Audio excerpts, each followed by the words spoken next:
Well, hello everyone, and welcome back. Another discussion today. Today, I think I'm gonna take a big old bite and get into something a little bit fun. If you're into self-development, if you're into trying to understand other people, if you're into trying to sensibly think about the way people behave and how you might utilize that to both grow for yourself, help others grow, understand other people's worldview, then today's topic may be something quite useful to you. Today, we're going to talk about a very large model that basically bases on the idea of human development. And the system I'm going to talk about is called spiral dynamics. And it was started by Claire Graves, maybe in the 50s or 60s, I think. And the work has been expanded by several people since. There are still people that are working and advancing and restating some of these things. And so it's an active area of research because we have a great deal to learn by understanding human development. I guess today, I guess the way that I see this is almost like a human development chart, kind of like a child development chart. And one of the things that this unexpectedly led me to by starting to think about this progression through people is that I stopped seeing people as, I don't know, stubborn or intransigent or problematic or evil or bad. It really, really gave me quite an understanding into the inside of other people. And part of that is because we've all advanced to a certain degree in this, and we've seen people that have been stuck in places that we were at before. And we may not notice this, but that's useful. Understanding that somebody may be stuck in a mindset that is a little less, I don't know, I don't want to say mature. I guess before we get too far into this, I don't like looking at this as a hierarchy, although it's usually arranged as a linear progression. I don't think that that's the point. And I think it's important to realize as we go through this, almost everyone is annoyed to some degree by the step that would be perceived as the next step in their development. Most of it's kind of weird how it works, and we'll talk about it.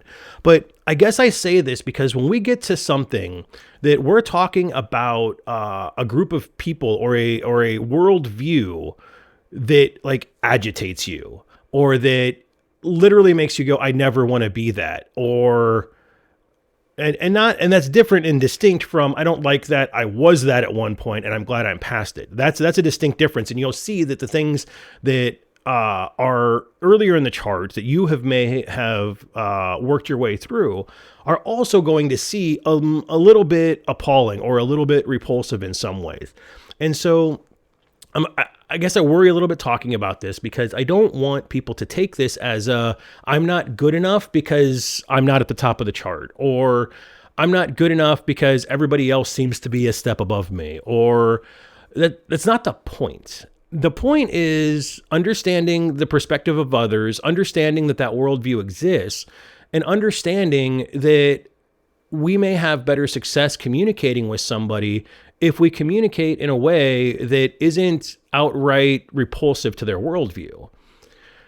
And we'll talk about these different distinctions as we go. But I just want to warn you, I guess it's kind of an early trigger warning, that we might start talking about something that you may feel is a step up, or you may look at in the hierarchy and say this is the next level, while being completely unable to understand that point of view, or even wanting to insult it or think that it is problematic. And we'll talk about that. Some of it, I've got personal experiences. Like I had an interesting journey. Like well, let's talk about the chart first, and then we'll talk about how I've found to apply it, because it's going to be hard to talk about it without at least some base level of understanding of how the progression goes. So if we go very, very simplistic, a lot of people that talk about spiral dynamics now, they kind of skip the first two levels. They're pretty elementary, and it's pretty unusual to have an individual in society as an adult that would fall into these categories. So it kind of it kind of does and kind of doesn't make sense, but we'll talk about it just briefly to get a baseline.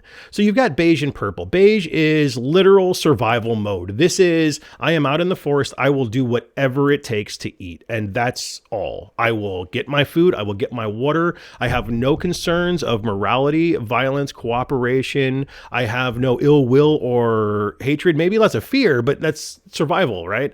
And so this is a very, very basic.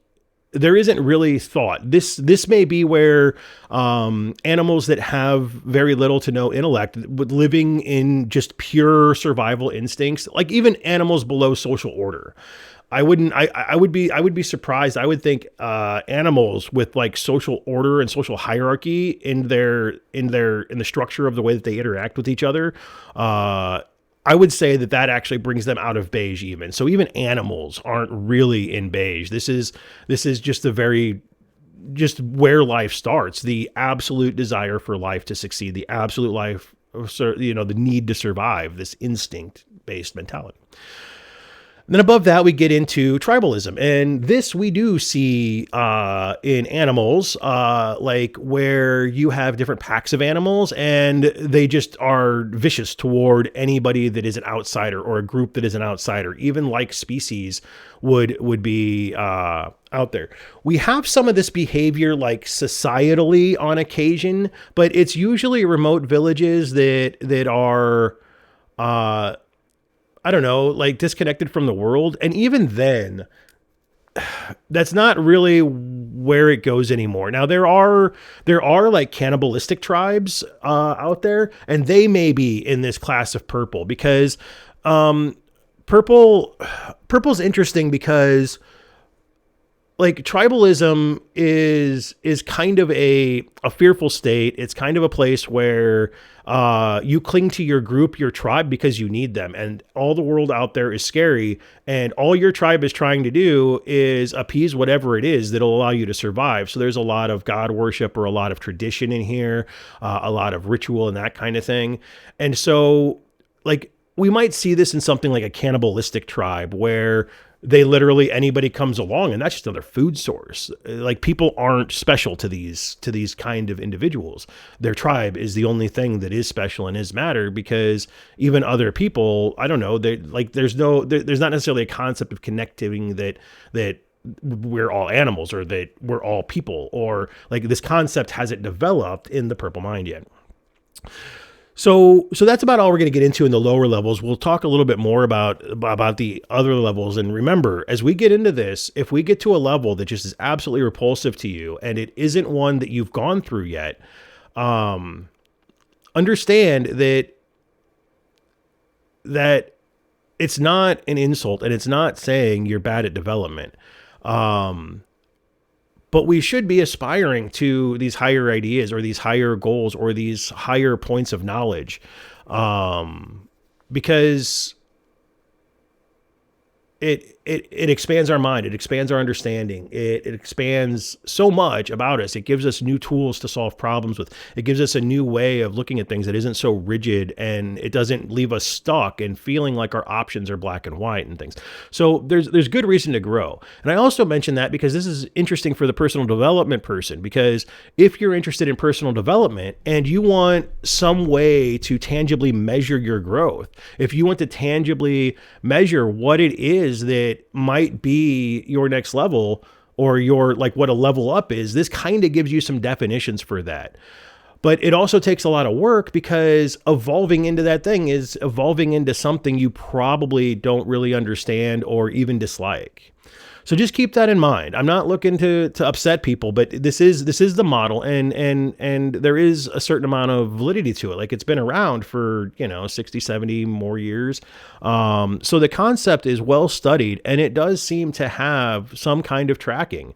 And it has application to both individuals as well as entire societies. And we'll talk about that some as we go through the levels, like different societies maybe, and they might have the dominant part of different societies in our world might have different elements where they're strongest in, or where they're most of their ideology is. So the next step up is red. Now, red is beyond beige and purple. Red is kind of the first place where, like, if we apply this to childhood development, like in a person who grows up, they learn, they get well educated and whatnot. Like somebody who comes from a non-abusive household with good education, with good support, they're probably going to be in red. In like the terrible twos is kind of a red. Like, think about a 2-year-old and how they only understand, I want that, so I go and take it. There's no thought about anything else. There's only thought of self. It's an exceedingly egocentric layer that people are in when they're there. Now, the problem with this is that, well, then why do we talk about red? If it's 2 and 3-year-olds, why do we talk about it? Well, we still have portions of society where somebody might get stuck in red. And I guess, I don't know if this is part of the theory or if this is something that I've come to understand or believe on my own. But I think that people get stunted for whatever reason at these different levels. And a lot of times that's because of trauma or abuse, or we can even revert sometimes. Like think about somebody who loses everything. They were once a successful person. They lose everything, maybe end up with some mental illness, and they end up homeless. Well, they're going to drop down to like the areas that we say aren't really all that common. They're living on the street. They're straight up survival. It's eat or be eaten. There might be a little bit of tribalism with like, I have this group of other people that are unhoused that I can relate to, that I can trust, that will have my back if I want to go, if somebody tries to take something from me, whatever. There may be some tribalism, but you can see how even in today's society, an unhoused person who has no resources and is completely rejected and sent away from society, they're just going to be in survival mode. And they're not thinking about the consequences if I steal that. They're not thinking about what if I hurt that person and take their stuff. None of that matters to them. It's all primal and instinct at that level. And so we can drop back, we can revert, because life circumstance can take from us the things that make the luxury of being a high level thinker irrelevant. Like, I mean, think about it. A doctor being homeless isn't going to be thinking like a doctor anymore. They're going to be thinking like a survival situation. And that's just the truth. So I think what happens is we get stunted in these things. So like somebody who ends up achieving adulthood in red, it's actually kind of very interesting, because this is the kind of person who's probably come from like privilege, but heavy abuse. So like if somebody starts getting abused at 2 or 3 and they aren't really taught anything about,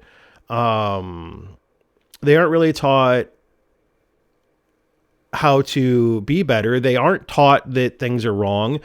They may not even be cared for by their primary caregiver, maybe like a nanny or something who actually doesn't care, or a daycare. Like you could see this in a daycare. Like if a daycare doesn't take care of children and just allows children to bully each other all day, well, this person's going to have that reinforcement that bullying works, and they're going to have incentive to not want to move out of this because they find something that works. They can bully their peers. They can become a leader. Everybody else will start submitting to them, and then they kind of get stuck here. And you kind of see this like even up into like high school bullies. Like there are people that you'll see that they don't even move past red until they get out of high school, and they realize that bullying just gets them in a lot of trouble in the real world, but in school it's just hard to maintain a bully, and they're not bullying for reasons that we would like lock them up over. Like just bullying somebody because it feels good to make fun of them. That's words, and we don't really stop people from saying words. That's just not a thing we do. And so this person then may not have any reason to advance. And so a lot of times what will happen is if this person isn't like a person with enough means, they get out into the world, they start going into the world, and they can't continue that anymore. And so that trauma then is what forces them to evolve, right? Because you can't, like, if you're 18, 19 years old getting your first job, you can't walk in and start bullying the job foreman. Like, that's just not going to work. You're going to get fired. And then you're going to be hungry and you're going to be, slipping back. So you have to start adapting a different strategy. Now, the problem is in red, it's so egocentric. How do you get up to blue? Well, this is where red is at odds with blue. Red cannot comprehend blue because blue is our next level, and it is more centered around like soldiers or following rules. A lot of religion type activity is going to fall into this. It's my duty to follow the leaders. It's my duty to give to society. It's my duty to take care of certain things. And so blue gets into this very, very dutiful state. And obviously, like we talked about, red would see that as why would I ever want to change that? Why would I stop beating up people and taking their stuff, which is super easy, so that I can give up everything I own to serve my peers in my group? Like that is a crazy mindset to the person who is truly stuck in red. And so blue is this isn't to say any of these are better than others. This is just the way people are. And I think an understanding of that is how we can start understanding people better. So blue becomes, not only is it a sense of duty, usually people in this mindset usually have no choice but to believe they need a higher power, or that they are unable to survive or make decisions on their own, are a lot of thoughts that somebody in this stage might have. They are very rigidly hierarchical. They believe in leadership. They believe in following orders. They believe that to question authority is to like more or less question God or question existence or question knowledge itself. And it's a very frightening idea. So it's about order and structure and community and giving to each other. And since we talk about it, this is still pretty widespread. Like there's still a lot of blue mentality throughout like middle America, right? There are people eager to sign up for the military. Again, that's a mindset of I need to serve my country. I have duty to my country. And so being hardcore military can be a blue mindset. Also in this can kind of be like policing and law and order and some of that. Now that isn't like, I don't know that America we see policing from a blue level. I think that used to be that way. I think like when I was growing up, policing was more from a blue level. And there are certainly blue officers out there who they do believe duty to community is the first and foremost, but that isn't the main focus of how most officers are trained anymore. Like the caretaking duty used to be taken a lot more seriously, like maybe before the year 2000 or so in policing. And so policing, while it's still kind of a paramilitary type organization, and it has some of that hierarchical structure, it's not necessarily a blue organization, but it can be. And that's where we start getting into these fine lines, right? Like, cause a person doesn't have to be pure blue. Like you can have different aspects that believe different things. And you can have people that go to church and they pretend to do all the religious stuff because they see that that's a means to an end, but they might really be a red person. And this is where we get some of those really nasty people in churches that the people that are just trying to take advantage in church, they lie, they cheat, they steal, they bother people, and they kind of are just taking what they want while sort of kind of pretending to surface level be blue. And so it's interesting because they have an understanding that there's something wrong with their strategy for approaching the world at red. They realize that that's not functional, but they also see blue as like, well, I can take advantage of these schmucks because all they care about is service and duty. And if I steal from them, they'll probably just say something dumb like, well, he needed it more than me anyway. And so part of that's acceptance of like a higher value, and part of it's trying to take advantage of that which you see that you can't understand. And that's part of what we were talking about in that. So what comes after blue then? We've got after blue, this is probably the most predominant type of person in America today. This is orange. And orange, people start seeing that the world isn't so black and white. The black and white starts falling away, and a person can start realizing that there may be multiple answers to problems. There may be multiple ways of answering questions. They start realizing that situations can be conditional instead of absolute. The notion of relativity and morality or things of that nature start being more dominant. And so life becomes about possibility. And part of that is like this big capitalist mindset we have, the possibility of I could go out and I can do something to make me rich, or I could go out and do something to change the world and be loved by everyone. And so and here's another thing that maybe you noticed by now as we look at spiral dynamics. Each level is kind of alternating between self and community. And the higher you go, the less you like. So the pendulum doesn't swing quite so far, because like red is like way out, like all me, and that's all that matters. And then blue swings way to their left, and all that matters is my group. I must give everything I have to the group, right? Like the comment in Christianity of leave behind all your possessions and follow me, right? That's a blue idea. That's a I must serve the ideology and the community before my personal interests. And so I forgot where I was going. And so we were moving from blue to orange. Oh yeah, we were talking about the subtle difference in how blue is, so red is highly individual. Blue is highly group related. And then we start coming back, and orange is a little more relatable, but it's not so far as red was. It's a little closer.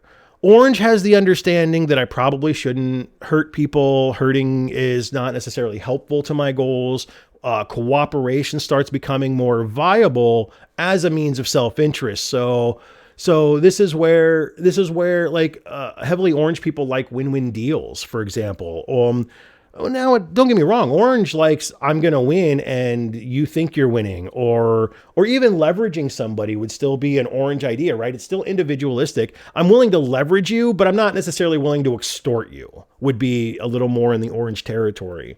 And it can be a little bit difficult to distinguish between like orange and red sometimes. Like, again, if a red person realizes that violent tendencies or actual criminal tendencies isn't productive in the world, they may start utilizing certain strategies that are more orange. And so you might have a red person like who is committing widespread fraud or something like that. And that's probably more of a red person than an orange person, because orange is going to be more opportunistic. Red is just going to be, I'm taking it because I want it.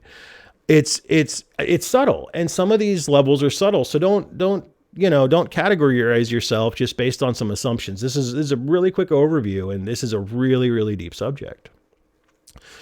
And so that's orange. And now you can also see, now that we're back in orange, we're a little more individualistic, but we're not mean or trying to harm people in our individuality.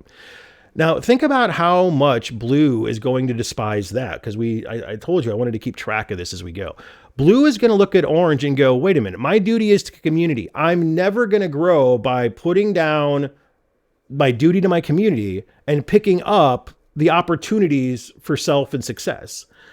Like, a soldier doesn't think that way. A soldier doesn't think I'm going to go and win a bunch so that I can have stuff or yachts, or like, that's not what a soldier's mind is. A soldier is proud of their duty. A soldier gains their satisfaction from serving. And the very notion of becoming a capitalist or becoming a Wall Street trader to a soldier is just appalling. The next jump is another big one where we have the appalling one. If you've ever heard somebody say something like, oh, dirty hippie, get a job, you're probably talking to somebody in orange, because next we have the dirty hippie. This is green, right? This is, green starts recognizing. So again, we're swinging back to the pendulum to where we're not so far out that we're all about the group and devoting ourselves to the group, but we value group above pretty much all else, while still having values that are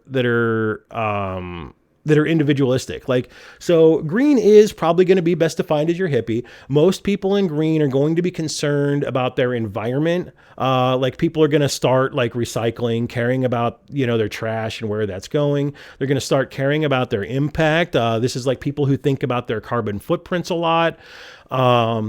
This is also going to be people who are seeking answers through spirituality. They're trying to find a place to fit in that is part of a group that's larger than themselves. But they're also looking to avoid the rigidity that like religion or something like that would offer. So a lot of people in green are pretty anti-religion, but pro-spiritual, and it's an interesting place to be.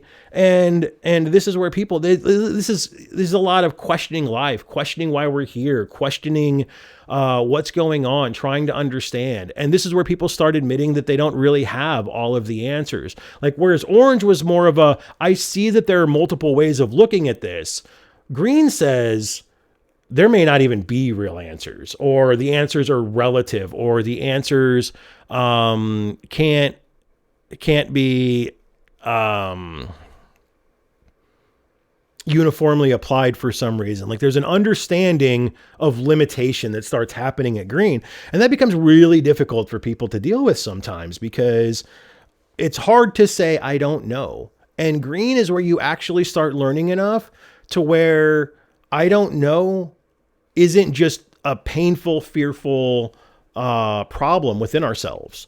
Because at most of the stages before green, before we've advanced enough to see through the eyes of somebody in this stage, it's just really hard to face the unknown. It's really hard to realize you don't have the answer and solution to everything. See, Red's aggressive style is based in the fact that they can't handle the unknown. They just need to control, because the unknown is so horrible. And if they're in control, then the unknown can't present itself to them, so that they can't be angry or upset or distraught by what the unknown is, because they haven't even gone far enough to understand enough to get there.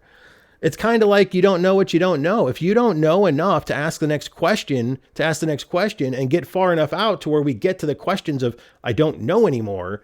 Well, you've got to learn all that to realize that there's all that shit we don't know. And there's so few people that really, I guess, put a lot of effort into growth and development. And I guess I'm here for the people that aren't. I guess I'm pigeonholing myself to a small audience now with this thing. I don't know. But spiral dynamics is out there enough people are writing about it that it seems like something worth talking about. Maybe I'm wrong. Maybe people are ready for this. Maybe we can handle this. I don't know. But I'm talking about it because I find it interesting, and and we'll get around. I'll probably make a part 2 that's going to talk about more about how I apply it, because right now we're already pretty good length into the video, and I still got a few more to talk about. Now, another thing about green here is, where do we see green in the world? Well, we're starting to see places in America like this, like it's kind of interesting. Some of this kind of tracks with our physical progress. Like, look at a state like California. California is probably going to have a lot more people in it that are green than people who are in other parts of the country, because they have a lot of infrastructure and knowledge and technology. And the kind of people who live around that are just naturally learning more, and they're naturally exposed to more, and they're exposed to higher ideas. They can't walk through the park without seeing somebody performing yoga. So the chances that they get more interested in like achieving these things that we use to grow, they're more exposed to it. And so a place like California has a much higher percentage of people that are green. I would say that green might be it might be one of the more dominant things on the planet right now. I'm thinking that Europe is very green in a tremendous amount of its space. I would say that I would probably take a guess that I'd be surprised if less than a third of America was green. So I think it's pretty prevalent here. I would think that this would Canada would probably fit very well into green. And so Green tends to be like the hippies. I kind of don't care what you're doing. What you're doing doesn't really affect me. I'm not looking to impose my wishes on you. I am looking to sit around campfires and, bang out some drum, music or something or whatever. Like, there's a lot of weirdness in people trying to find community, find relationship, find that connection to the things that are larger than themselves. And so that's where green is at. And so I guess I'm taking a lot of time to talk about green, but I think it's very important where we're at. And I think this is also one of the big world problems right now is the struggle of like orange versus green. Green doesn't care about money. We care about the environment. We care about other people. We care about, green is a hippie. They want free love. They want people to be allowed to love who they want, behave how they want to behave. Like wokeness is probably in green. Like if you follow politics, wokeness is very likely at the level of green, and orange absolutely despises that. Blue also does. Like, see, and this is the thing, right? Like if you look at America, you can see how these ideologies are playing out. You've got people that are honor, duty, and religion. You've got people that are self-interest. You've got people that are all about the dollars. And then you've got all of that against the woke hippies. Just something to think about. Assuming you think this theory is right, assuming you think there's anything to it. I don't know. Maybe I just made the entire right-wing audience that I have leave. I don't know. I'm not trying to be mean, and I'm not trying to say anybody's right or wrong. And I'm not even trying to say that when we get into the next thing, I don't know that we're going to talk too much beyond the next one. There are other levels, but they're super rare. Like we're talking about people that are like saints or mystic gurus, or we're talking about people that have really spent their life in dedication to thought and self-reflection at some point. And so green is typically considered the last of the tier 1 I don't know, they call these stages or V memes I've seen, or there are different ways of referring to these levels.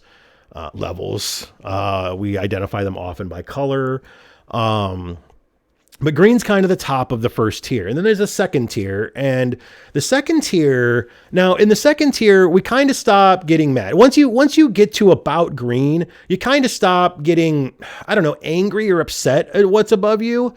But you get more confused by it than anything. So yellow is something that's, I don't know, I've heard it described a lot of ways. But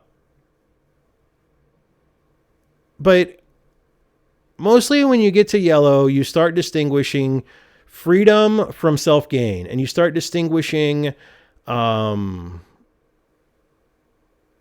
there's a lot of things that you start distinguishing. Nuance becomes life at yellow. Nuance and difference and the understanding that everything's relative. Morality is relative.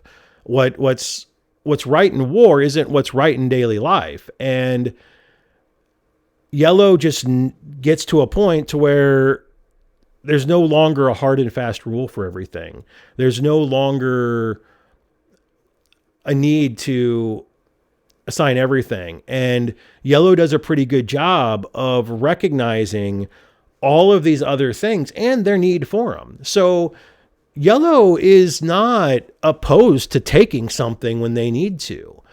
They aren't focused on themselves like some of the things with red, but they know that things need to get done. And so doing things using aggression or through force isn't outside of what yellow might do. Yellow is also going to be committed to community or duty. Like they're going to just have like an integration of all of the skills that learned before. And yellow is going to kind of see it as there's a place for all of these. And so yellow is a place where people are looking for balance. They're looking to try to do all of this now. And what's interesting is we were talking about this like on a development chart.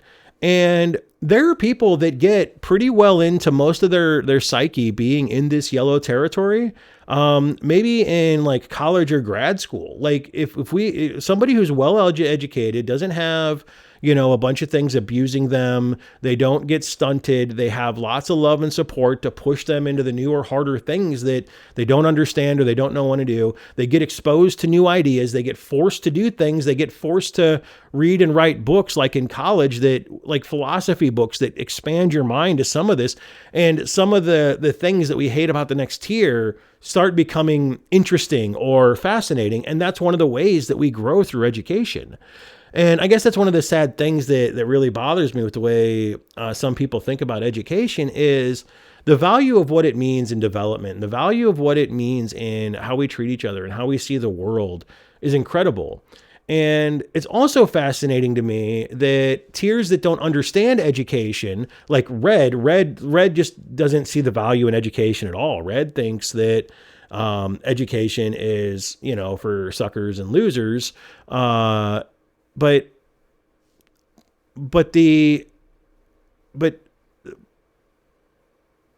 so they see anybody going to college and learning that, well, we should care about the environment. We have to live here too. What if we kill ourselves? And they learn about, fraud or treating other people badly, or they learn about all of these concepts that Red doesn't really ever care about. And so Red sees college as indoctrination. They're just feeding them a bunch of stuff that doesn't matter so that they'll believe something different than what we should believe. And so Red will look at Yellow as literally like an indoctrinated or foolish or stupider than them. And that's just not usually the truth. You can have highly educated red people, by the way, like that's a thing that happens. But not normal. So that's all of the colors. And I think I'm going to call this, I'm going to wrap this up. And I think when we come back at this, I think we're going to talk about strategies for talking about this.